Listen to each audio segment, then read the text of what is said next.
the US. I'm delighted to be able to welcome for this first session this morning Roger Oliveira. He's the founder of Ver.ID. It's a Dutch company and it allows you to onboard users with bring your own digital ID wallet. So rock up with what you've got. With data from trusted public and private issuers and for KYC, secure identity access management and e-signatures. And he's also joined by Annabel Gillham. Is a partner in the global data protection group of US law firm Morrison Forrester, and she's worked with several online services in the sphere of children's privacy and engaged with regulators to tackle the challenges of online safety. I believe you've got a demonstration going for us, so Roger, over to you. Oh, I always say that. Thanks, Roger. I don't do anything like yeah. Hi everyone. I have worked with a lot of online services as they try and conform to the requirements of the ICO Children's Code and similar codes around the world, including COPPA in the US. And we spend a lot of time reviewing the likely to be access test, for example, under the ICO Children's Code, and trying to, first of all, identify whether a significant number of children are even accessing the service when it's not targeted at them, and the challenges around assessing that, and working out how to apply that code in a risk-based and proportionate way. And I know we've heard from a lot of regulators here over the past few days on that topic. But I think the challenge we always come across is that balance between not collecting too much data, security issues, the sort of skepticism with which, tech companies are often viewed in terms of what are they going to do with this data if they collect it. And so I think it really is time to look at solutions. And one of those solutions, I think, could be a decentralized one, which ticks an awful lot of the data protection boxes that we're trying to tick off here. But I'm going to pass it over to Roger because he is the man with the solution. Oh, okay. So I'll just start. And it's always tech and it always goes wrong. So please bear with me. So let me share my screen. Yeah. So let's. Yeah. Do I need to do something? Ah. Again, technology. Yeah. I hope the mic.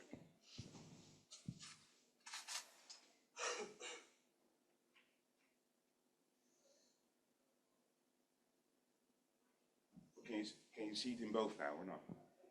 Can you see it in both? Ah, here. Yeah, good stuff. Okay, so just a question to everybody in the room. Who is aware of wallets and use one? Not everyone. So, okay. So what I'll do first is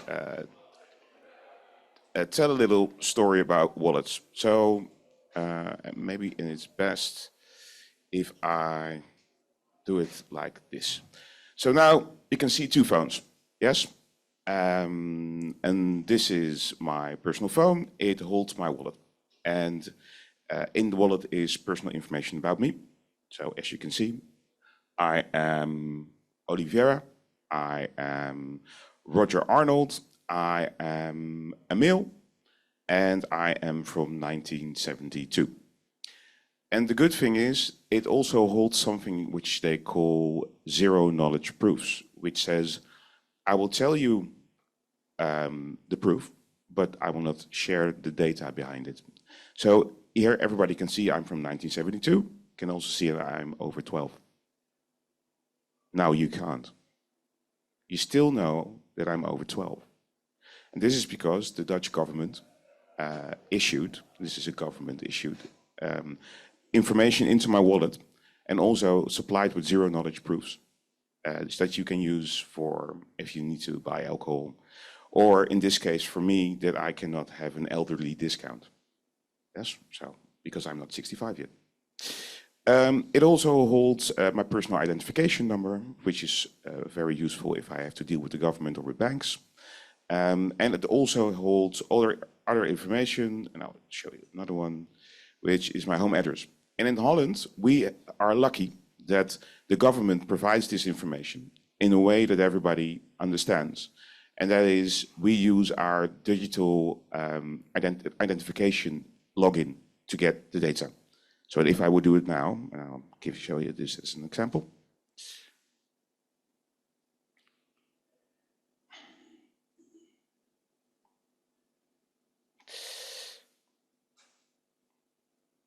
Now I'm logging into my government, just doing this. And now you see that I can retrieve all my personal data from the government. And this is the reason why, when it says, well, I'll go back. So this is the reason why, when I'm in the app and it says issued by your municipality, in this case, issued by the government, I can trust it, because there's an electronic digital signature that states that this information is not only collected but also verified. Yeah? Okay. So for the purposes of this today, we are talking about two things. And one of the things is that the government also holds data about me, as how old I am and who I am.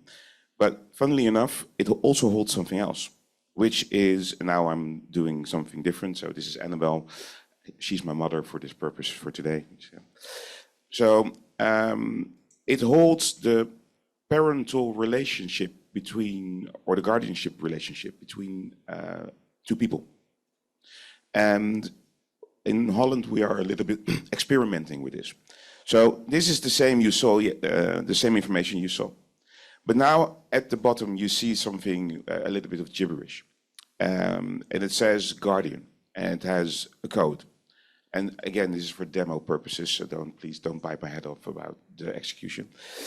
But in theory, the government could issue a code which says that I'm either a guardian or a ward. So I'm either the one that has guardianship or the one who is under guardianship. And in this case, of course, Annabel is my mother. But if I would show it from another side, then I would see let's see, where is...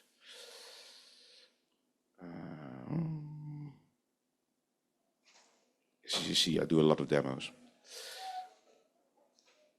I could also show, where is mine?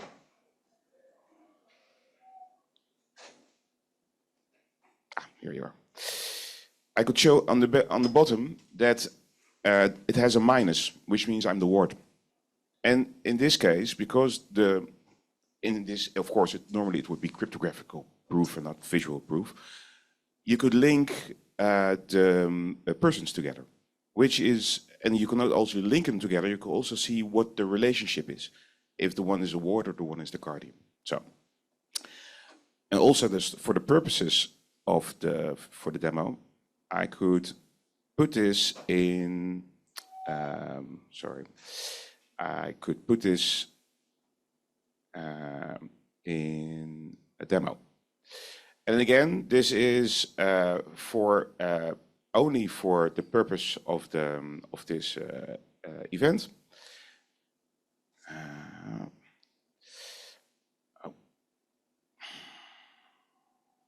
So Roger, just to clarify a couple of things. These there are sort of certified digital wallet providers in the Netherlands, is that right?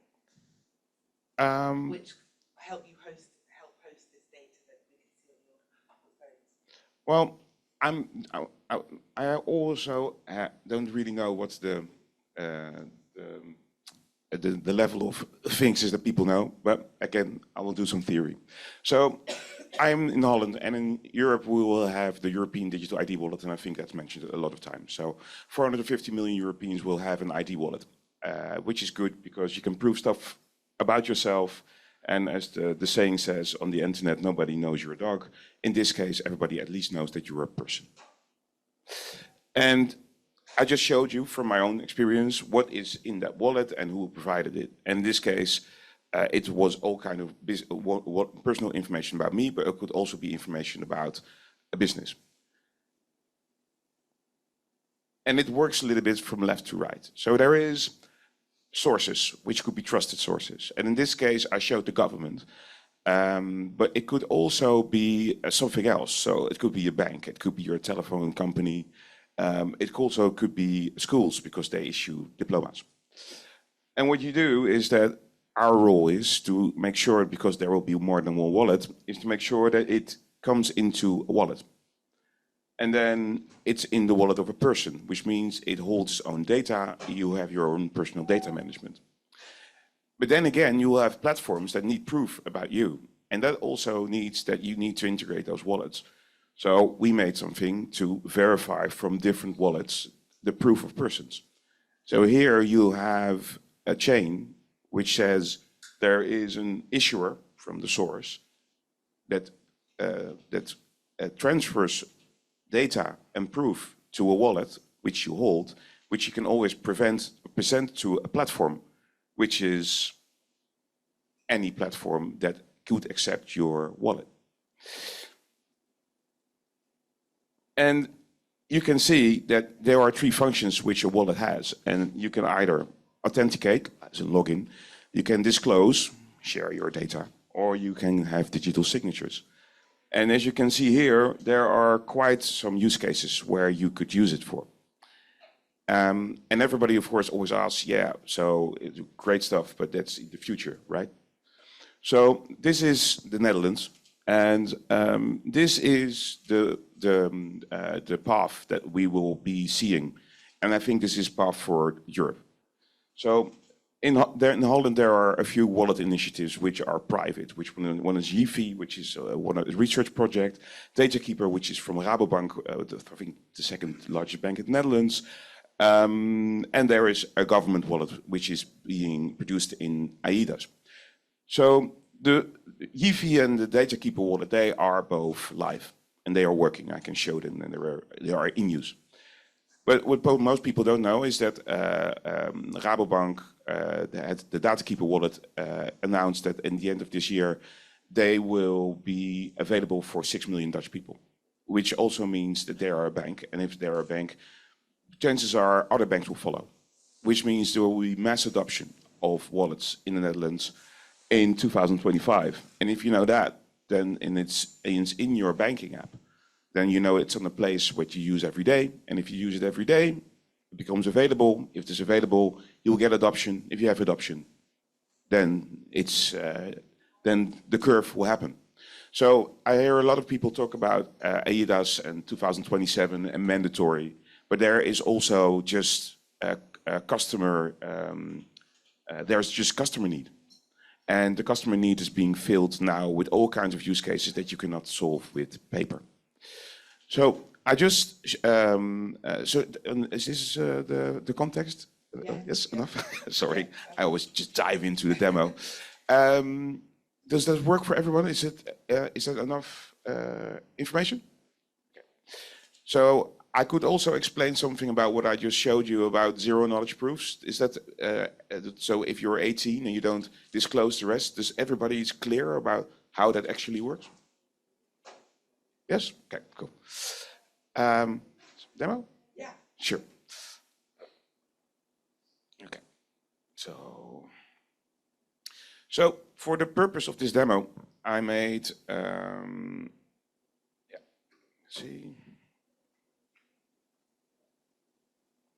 I'm not so good at one hand, so sorry. So for the purpose of this demo, I still have to do one thing, and that is, I have to show in the bottom, it's a prototype, it's not real, I'm not showing this for Amazon, I don't have shares, they're not my client yet, please make me my client. But again, yes? So, one of the biggest issues that we see is that if you want to show your proof that you are of an age, you normally have to click a button. I have to collect that I'm older than 13. And we said, okay, let's not do that this time. So I'm going to do this. Let's hope it works. So put it in English for you. So this is Amazon asking, would you love to share your data with us so we can verify your age? So Roger, is this assuming it's a child trying to log in? Or... yes, so we're sorry. Yeah. So the situation: I'm a child. I need to log in because I want to play games, and I am 13 years old. I'm Roger. So now I'm going to prove that I am a person and that I that I'm 13. So let's see if I can do this with. Wow. Sorry, I have to juggle a little bit with this. Yes, here we go. So here I can choose which kind of identity method I want to use. So in this case, I will use eIDentity, and this works with a QR code.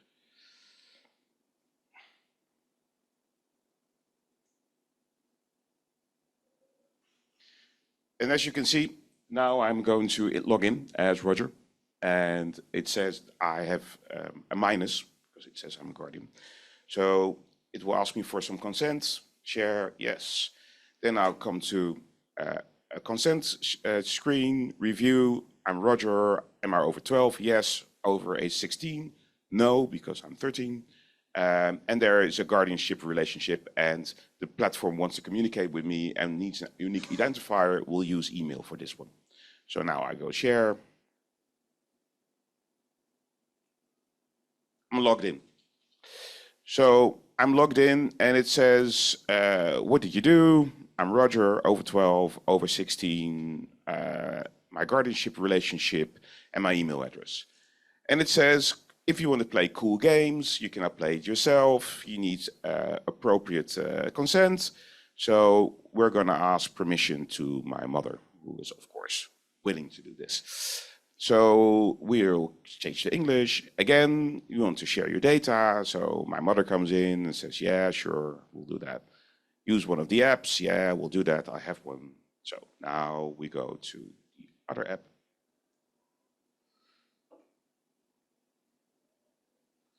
So does the parent have to be physically present, or would the QR code be sent to the parent? Yeah, it could be. No, it could be a link sent by SMS or a text message or whatever means, email, if it's. But now, for the purpose, we do it live. It's and you're sitting next to me, Mum, so it will be fine. So the question again is: do you want to share data? Yes, we do. Review your data, of course, because of course we have to be GDPR compliant and has to be compliant. Say share, yes. So now we see, hey, we established that there is a guardian relationship between the plus and the minus. So there are two things that we established. Is the person who's going to play of a legal age? And if not, can we at least establish the parental relationship and also the consent? And then the last step that you could do, if you really, really, I mean, this is about a game, but it also could be something even more important in life, then the last step that you could do is actually digitally sign the consent. So in this case, my mother says, yes, of course, I will sign that this is, I'll give you my digital signature. And here you see that the message says you are now signing an agreement with the platform. And it says, I'm a guardian and I give permission.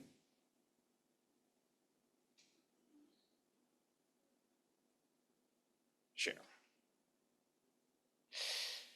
And now we have assigned consent and age verification process. And now I know a lot of people will say, yeah, great stuff with the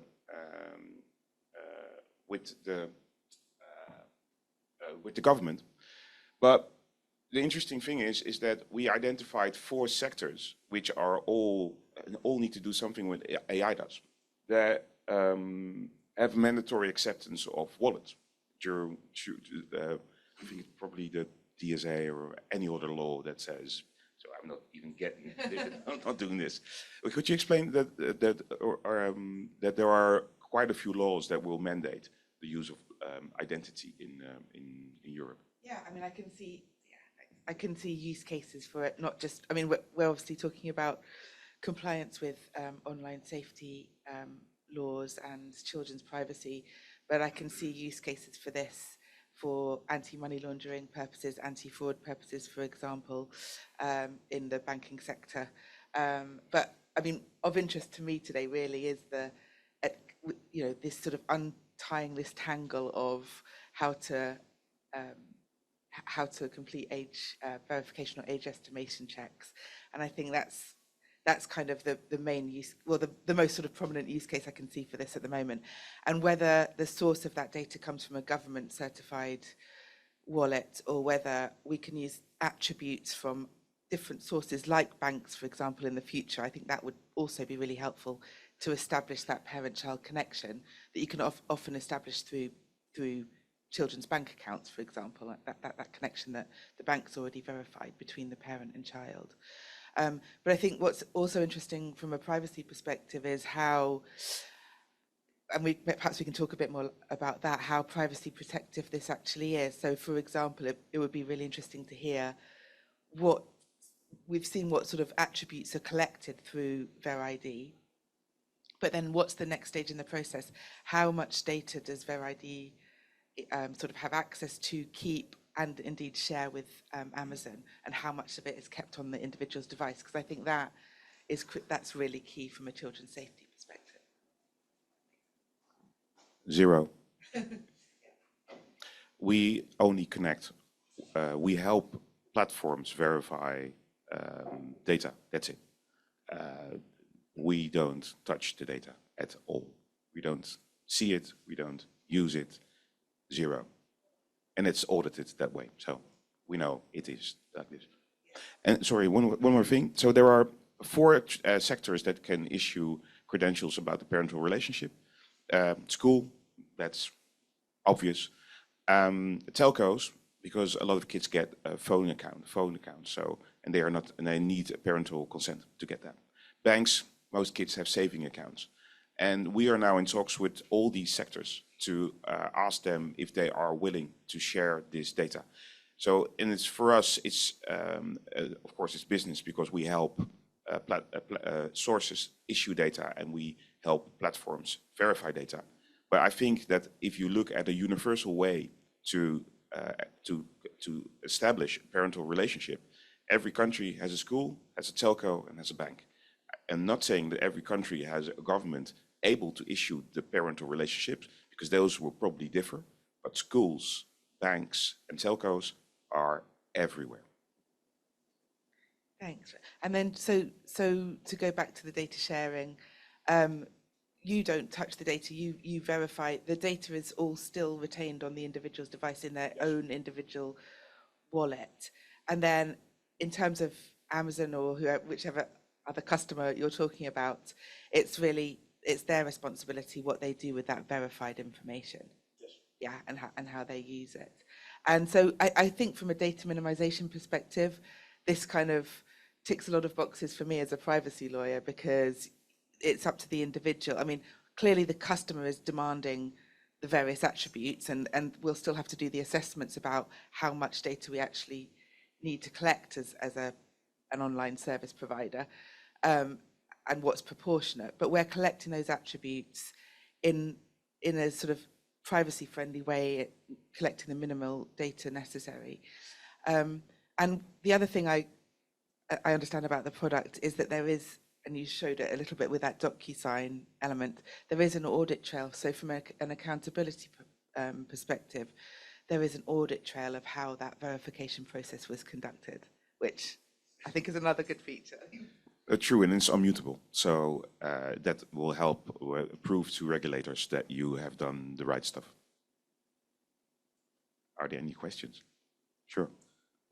How is consent stored at the user side?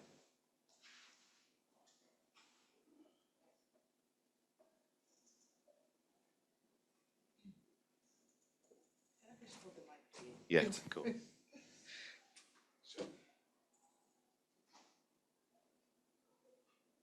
as you see here, you see that the recent activity. And as you can see, I signed a message. The audit trail is on both sides, for the user and for the platform. And is it retractable? Is it what? Retractable. So you can revoke. You can revoke it. It depends on the system that the platform wants to use. Okay.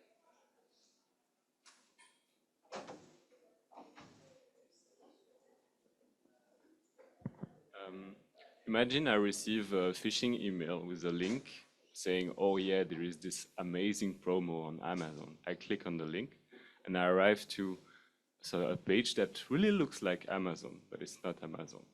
And there is a QR code asking for my eID that is inside my wallet with Ver.ID. And I share this with this page. How do you prevent the person that creates this fake page to get the data that I have in the wallet? As you can see, there is no Amazon logo. And the reason why is because we do a relying party due diligence. So I could go back.